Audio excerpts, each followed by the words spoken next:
दोस्तों, मेरा अभिवादन स्वीकार करें। दैनिक लोक सदन के संपादकीय पृष्ठ पर आज हम चर्चा करेंगे आपसे छत्तीसगढ़ की कोरबा जिले के उन 4 विधानसभा क्षेत्रों की जो अगर हम कहें कि आज सबसे महत्वपूर्ण बनकर सामने आ रही हैं, जहां से कोरबा विधानसभा, जहां जयसिंह अग्रवाल एक अदम्य शख्सियत हैं, तो दूसरी तरफ रामपुर विधानसभा क्षेत्र भी कोरबा जिले में ही है, जहां से हम समझते हैं कि छत्तीसगढ़ के सबसे वयोवृद्ध आदिवासी राजनेता ननकी राम कंवर एक बार फिर अपनी किस्मत आजमा रहे हैं। और फिर पालीताना खार में दादा हीरा सिंह मरकाम के सुपुत्र तुलेश्वर सिंह मरकाम हैं, और इधर कटघोरा विधानसभा से बोधराम कंवर, जिन्हें छत्तीसगढ़ का गांधी कहा जाता है, उनके सुपुत्र पुरुषोत्तम कंवर दूसरी बार मैदाने जंग में हैं। आज हम इन चारों विधानसभा का संक्षिप्त विश्लेषण करते हुए आपको बता रहे हैं कि यहाँ की जमीनी हकीकत क्या है।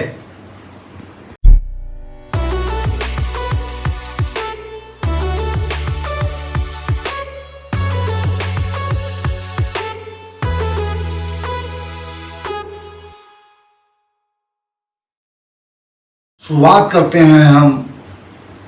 पालीताना खार क्षेत्र से। दादा हीरा सिंह मरकाम की मातृभूमि, जन्मभूमि और कर्मभूमि, जहां से उन्होंने गोंडवाना का अलख जगाया। आज पालीताना खार क्षेत्र सबसे महत्वपूर्ण बन करके गोंडवाना पार्टी के लिए उभर कर सामने आ रहा है, क्योंकि मजेदार स्थिति यह है कि भारतीय जनता पार्टी और अखिल भारतीय राष्ट्रीय कांग्रेस, इन दोनों ने अपने कदम मानो पीछे खींच लिए हैं। यह साफ साफ दिखाई देता है। जी हाँ, हम आपको बहुत ही संक्षिप्त में बता रहे हैं कि भारतीय जनता पार्टी ने 18 के संबंध में रामदयाल उइके को कांग्रेस से भाजपा में ला करके अपनी टिकट दी अमित शाह के मंच के शेयर करने के बाद, और जब वो मैदान जंग में उतरे रामदयाल उइके, तो लगातार 3 बार से वे पालीताना खार से विधायक चुने जा रहे थे, जनप्रतिनिधि बन रहे थे। अब मगर देखिए, बदकिस्मती इसी कहते हैं कि जब वे भारतीय जनता पार्टी के प्रत्याशी बन करके मतदाताओं के बीच गए, तो उन्हें पूरी तरह वहाँ के मतदाताओं ने नकार दिया और वो पहुँच गए उनके जी तीसरे नंबर पर। और यहाँ कांग्रेस का मोहित करकेट्टा प्रथम पंक्ति पर निर्वाचित होकर के सामने आए, और दूसरे थे तुलेश्वर सिंह मरकाम। अब ऐसी हालात में हम आपको बताएं कि जहाँ एक तरफ भाजपा उइके पर दांव लगा रही है, तो दूसरी तरफ कांग्रेस ने मोहित करकेट्टा को टिकट दे दी है, जो कि हर एक सर्वे में यही आ रहा है कि मोहित करकेट्टा की हालात पालीताना खार क्षेत्र में अच्छी नहीं है। अब आप समझ सकते हैं कि यहाँ से हीरा सिंह मरकाम के जो सुपुत्र हैं, जिन्होंने उस पार्टी को संभाला हुआ है, अब की बार बड़ी आसानी से जीत हासिल करने की स्थितियों में आ चुके हैं। अगर हम आगे आपको ले चलें, तो दूसरी सबसे महत्वपूर्ण जो कोरबा जिले की विधानसभा सीट है, क्षेत्र है, वह है ननकी राम कंवर का वह क्षेत्र रामपुर विधानसभा, जहां से अनेक दफा उन्होंने भारतीय जनता पार्टी के लिए परचम लहराया है जीत का। अब की बार लगभग 80 पार बड़ी उम्र में उन्होंने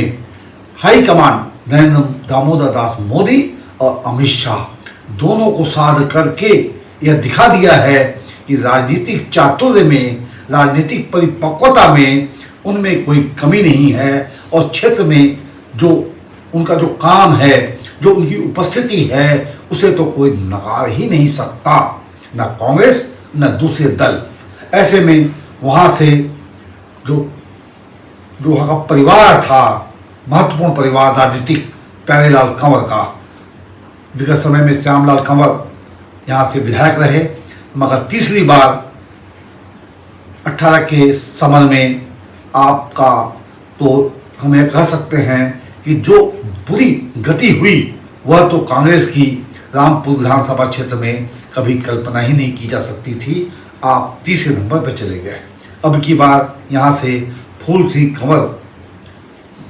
राठिया को कांग्रेस ने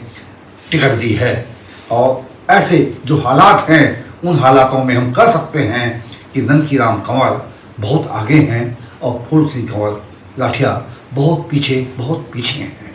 अब अगर हम बात करें कठुआ विधानसभा क्षेत्र की, तो हम यह आपको बताते चलें कि यहाँ से बोधराम कंवर के सुपुत्र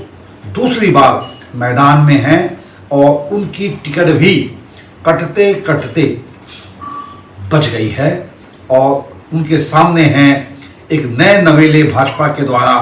प्रस्तुत प्रेमचंद पटेल, जो कि जिला पंचायत के सदस्य रहे हैं, सदस्य वर्तमान में भी हैं। और आप अब की बार आपको टिकट मिली है, और यहाँ से हालात अगर जो समीकरण सामने आ रहे हैं उसमें पुरुषोत्तम कंवर बहुत आगे दिखाई दे रहे हैं। अन्य जो महत्वपूर्ण सीट है कोरबा जिले की, वह हम कह सकते हैं कि कोरबा जो जिला है, जिसके नाम से जिला जाना जाता है औद्योगिक नगर, इस विधानसभा क्षेत्र से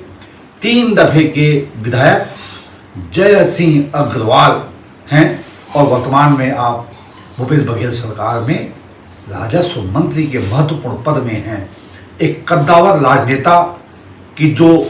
ये जो गुण होते हैं वह आप में दिखाई देते हैं। आपकी परिपक्वता के सामने अब की बार संसदीय सचिव रहे लखनलाल देवांगन को भाजपा ने टिकट दी है, दांव पर हैं। अब ये दोनों ही शख्सियतें जब चुनाव मैदान में हैं तो साफ साफ दिखाई देता है कि टक्कर जो होगी बहुत ही मजबूत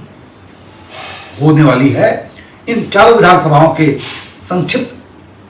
विवेचन के साथ साथ हम आपसे यह आग्रह करते हैं कि यह बुलेटिन देखने के बाद आपने अवश्य रूप से कमेंट बॉक्स में अपना मंतव्य दर्ज करें, और साथ ही चैनल को सब्सक्राइब कर लें। और आपसे आग्रह है कि आप अपना मंतव्य विस्तार से लिखें, ताकि कोरबा विधानसभा के जो दूसरे बुलेटिन हम अलग अलग से बना करके आपके सामने आएंगे, उनमें विश्लेषण और भी महत्वपूर्ण बन करके सामने आए। धन्यवाद के साथ।